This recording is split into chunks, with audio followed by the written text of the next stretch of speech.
Fight fans all over the world, it's Daddy P on the corner in the corner boxing. What? Hey, listen. Danny Garcia, Shawn Porter put on a real nice welterweight fight. Shawn Porter walked away with the unanimous decision. Very close fight. Shawn Porter outworked Danny Garcia. Danny Garcia did land the more telling shots. He landed, according to the show stats, Danny Garcia landed more power shots. But according also to the show stats, Shawn Porter landed more overall punches, and he landed more jabs. So, I mean, the show stats even agree with the slight win. Two judges had it 115, 113. That was probably closer to what happened. I wouldn't have been mad at a draw, or if Danny Garcia would have won by split decision or something, you know. I mean, that's how close the fight was. But I do not disagree. I mean, I'm not gonna rag on the judges for what, you know, their decision was, because I thought that Shawn Porter did outwork Danny Garcia. Nothing against Danny Garcia. He just needs to me, assert himself more. Man, he proved to be stronger to me physically than Shawn Porter. Shawn Porter wasn't able to bully him. He tried, and Danny Garcia showed him, hey, I'm stronger than you. And I think that because Danny Garcia was stronger than him and he was able to cut off the ring, I think Danny Garcia could have asserted himself more in certain rounds. The rounds that he won, actually, I think he could have did more. I think he could have really hurt Shawn Porter, but he didn't. He did enough to win rounds, land, you know, and that was it, you know. And I think he kind of expected the judges to give it to him. He even said it at the post-fight. I didn't like his lingo. He said, I thought I did enough for the fight, you know, that the judges could have gave it to him, whatever. I didn't like that lingo, man. I think that he's satisfied with doing just enough to win a fight when he should. He's a good enough boxer to assert himself and probably knock some of these guys out. I think he's been playing it more safe at welterweight, and he knocked out Brandon Rios. But Brandon Rios, man, let's face it, he was a past his prime guy, and Samuel Vargas is nobody to celebrate about, you know. But anyway, what was real intriguing to me was Errol Spence Jr. gave Shawn Porter a dose of his own medicine. Shawn Porter jumped in the ring after the Brandon Rios win. When Danny Garcia beat Brandon Rios, he jumped in the ring with Danny Garcia and challenged him to the fight. And that's the same thing Errol Spence Jr. did to Shawn Porter. He jumped in the ring, hey, and he let him know, hey, I'm here. I just like you did with Danny Garcia. Hey, I want this fight. And he even talked about, hey, I'm taking this WBC belt home with me.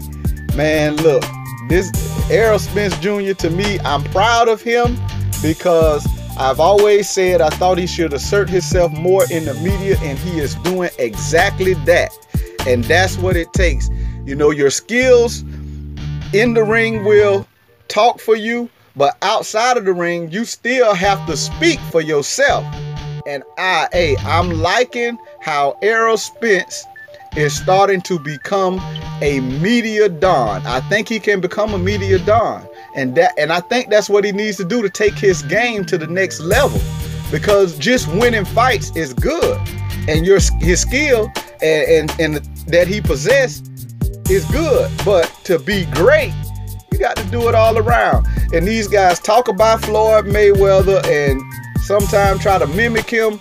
But one thing, Floyd Mayweather was a good showman outside of the ring. Now, this is a different game than when he was here. And Errol Spence is doing things a little different. But I think he is doing the right thing by asserting himself to get these big fights. So now he's challenging Shawn Porter. Hey, he was even at the press conference, the post-fight press conference.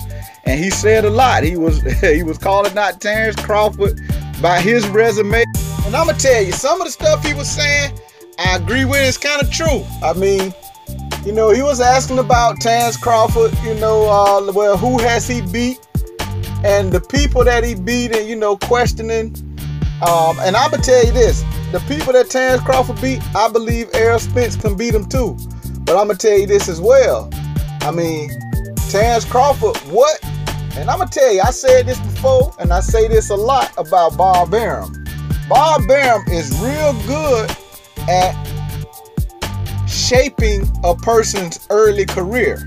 You know, since Terrence Crawford has been with them, you know, hey, Bob Arum, he said it. He said it's smoke and mirrors with Bob Arum. But I'm saying that has worked for Terrence Crawford. Terrence Crawford's making more money than he's made in his life. He was a undisputed champion at 140, and he jumped up to 147 and got a championship belt already. First fight. He can thank Bob Arum for that, you know, and that has worked out well for Terrence Crawford. So, I mean, that's just like I'm saying, you know, who cares if I get a job because of affirmative action? Hey, I got me a job. You know what I'm saying? So, sometimes, I mean, you can look at somebody and say, oh, well, blah, say, blah, but it happened for him. It worked out. Now, what happened, Errol Spence was upset because I think it was Bomac that said something about Errol Spence not having a promoter and he living from fight to fight, paycheck to paycheck. And which, man, hey, that ain't got nothing to do with boxing. And you calling out somebody. And anyway, them guys at PBC eating. Man, look, Errol Spence Jr. over there eating. And I'm going to tell you this. In the long run, I think that Errol Spence's career, he gonna still end up making just as much money, and probably in the long run more, because when you have when the promoter's doing certain things for your career, especially over at Top Rank, he basically gonna be limited to Top Rank fighters, where you're gonna end up putting a cap on what you can make. You know what I'm saying? Whereas Errol Spence, in the weight class they're in now, with PBC, they have the lion's share of top welterweights. So they can make bigger fights and in the long run make more money. You know what I'm saying? Because he's gonna make his name, his brand, you know, is gonna multiply with these big welterweight fights. And what's happening with Terrence Crawford, yeah, he has guaranteed money. And that's like I say, that's working out good for him right now. But what's going to happen after you fight all of the welterweights there? Just like Manny Pacquiao, man. How many times did he fight Juan Manuel Marquez? Juan Manuel Marquez got his ticket and punched it. So, you know, that just wasn't prudent. Now, Manny Pacquiao is Manny Pacquiao. Manny Pacquiao was making like $20 million a fight anyway. It ain't matter. But with Terrence Crawford, okay, now he's going to fight Jose Benavidez. He's gonna have guaranteed money, and the fight is fine with me. Jose Benavidez, that's fine with me. I'm not mad about that fight. Some other fight fans might be, but I mean, it's a decent fight, you know. Okay, so what's gonna happen after you fight him? You go fight Igadias Kavalauskas. You know, that's the guy they trying to build up now. Man, then who you gonna fight though?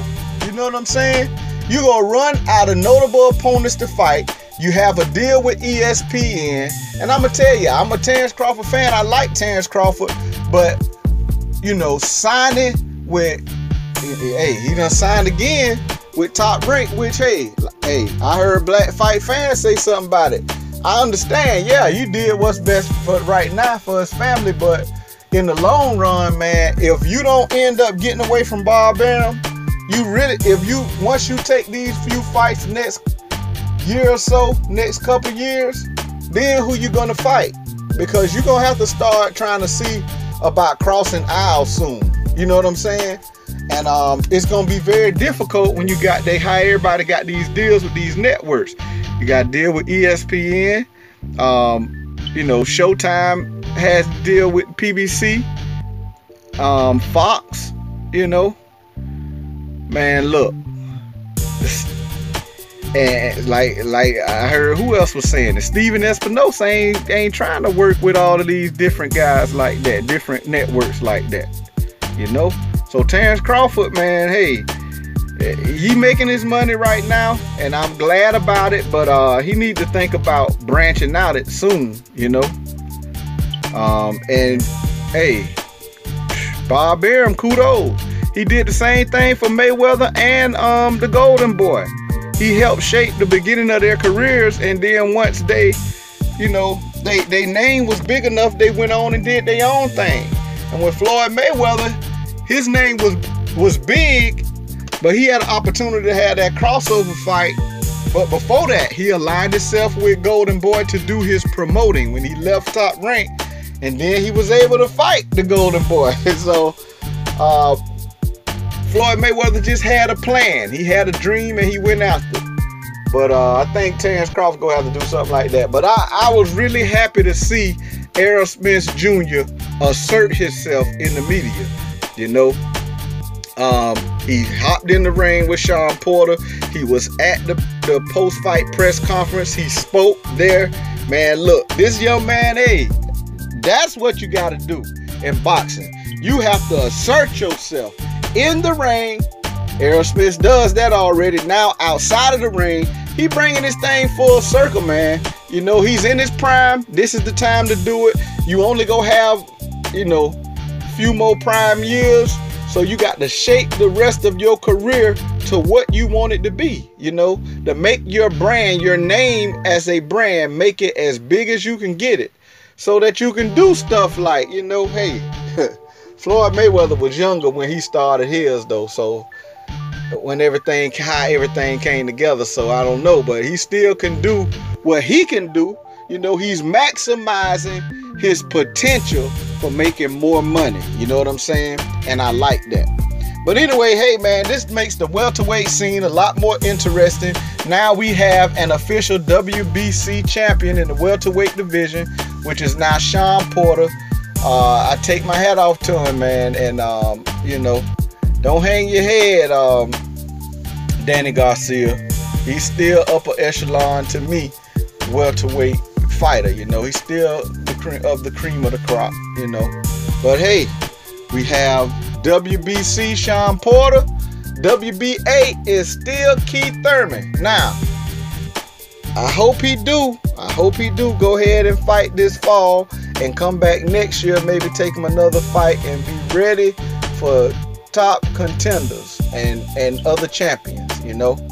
And maybe we could see this welterweight thing get sorted out. Because WBO Terrence Crawford, right now, he got the it's whatever, man. He not fighting nobody right now from PBC. It ain't gonna happen right now. It is what it is. It's just not gonna happen. And it ain't about nobody being scared or none of that. It's just politics, man. And I'm gonna tell you, you know, talking all that about, oh yeah, this, that, man. All of these fights, it makes sense for all of these welterweight fighters to mix it up. It ain't talking about no, oh, if the fight makes sense. It makes sense.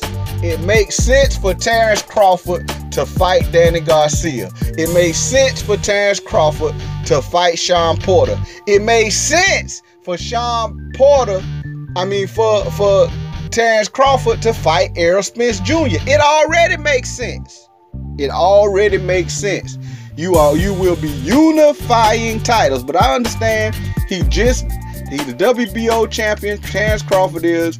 He's fighting Jose Benavidez.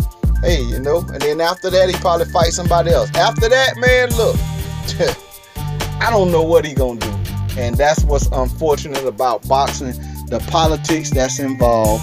You know, when these guys are aligned with promotion companies over here that has an alignment with certain networks and deals with networks, and this guy over here got to deal with this other network. The networks don't want to work together with pay-per-view, splitting these profits and other proceeds.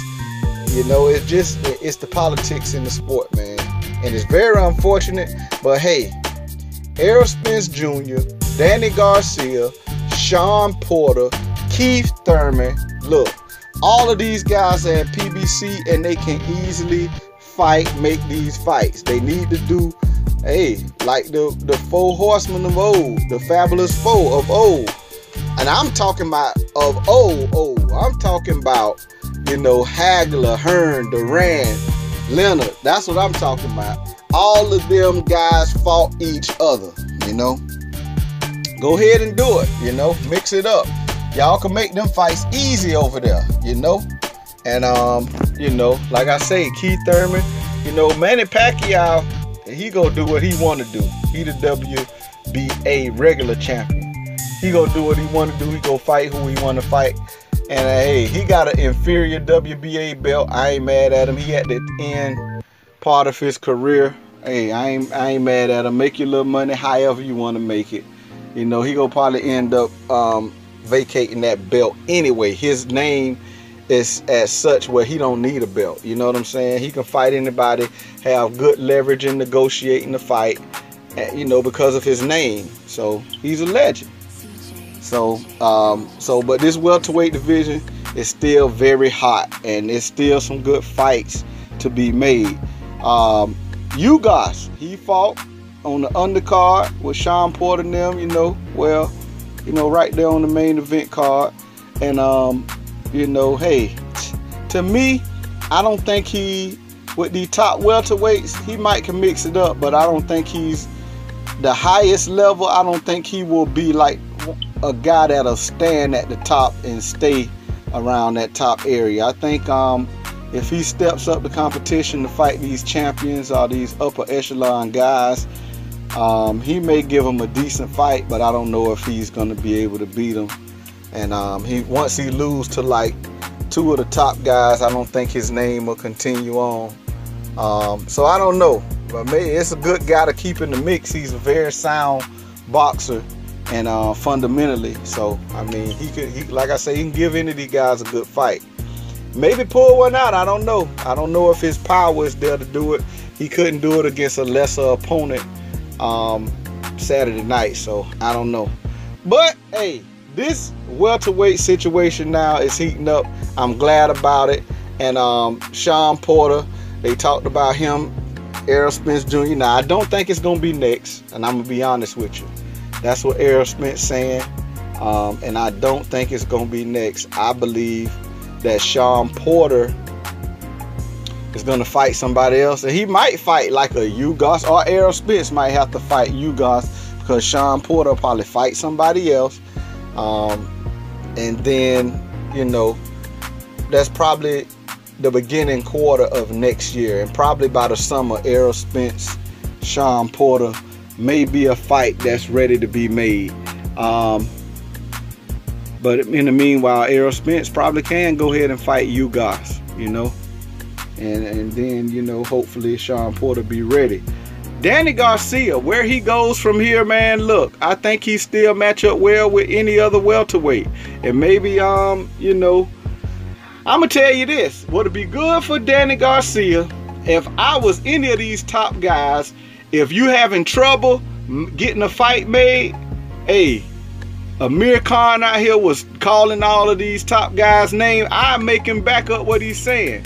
Amir Khan just fought Samuel Vargas. He did dominate him, but he got dropped by him. He got dropped by Samuel Vargas, and he couldn't get him out of there. It went to points. Now, he dominated the fight, but, man, when you fight, I said this before. I say, man, look, Amir Khan coming back fighting these lower level opponents, he better shine. Talking about fighting Manny Pacquiao and Kell Brook. He probably go end up just cash out, man, and fight Kell Brook. If Pacquiao don't go ahead and give him a fight. Pacquiao might not. All of these guys, y'all ought to be chopping at his. Y'all ought to be knocking his door down. Hey, I fight you. I fight you, Amir Khan. Hey, cause he is a name guy to have on your resume, you know. So I think that Danny Garcia, yeah, go ahead and give he probably will knock Amir Khan out again, you know. Danny Garcia proved to me, man, he has grown into his welterweight stature quite nicely. I thought that Shawn Porter was going to be too strong for him, but he didn't let Shawn Porter bully him. Matter of fact, he handled him well as far as in close, and he ain't have to wrestle with him and be he wasn't bewildered by him. I'm gonna say it like that. So I think he's strong enough now. I don't think he'll have many problems with Amir Khan. Amir Khan will probably, you know, his hand speed will probably be a little much. But the same thing, man, he gonna have to end up mixing it up to win the fight, even on points. You know, and he gonna get caught in that crossfire. I'm telling you, man. If Samuel Vargas knocked this floored this man, hey, the top welterweights ain't gonna let him get away with just getting floored. You know, they go hurt him and get him out of there. But anyway, it is what it is. I love how this welterweight scene looks. I love the potential for these guys mixing it up right now, and I think that this fight kicked off something, man. It kicked off an opportunity for these guys to say, hey, look, let's mix it up, man, and let's be great. They need to make a name for themselves, and that's what will cement their legacy for years to come. This Daddy P, man, on the corner, in the corner boxing. Go ahead and slap that like button. Subscribe to the channel. Hit the bell icon so you can be notified every time it goes down. This Daddy P, I'm signing out.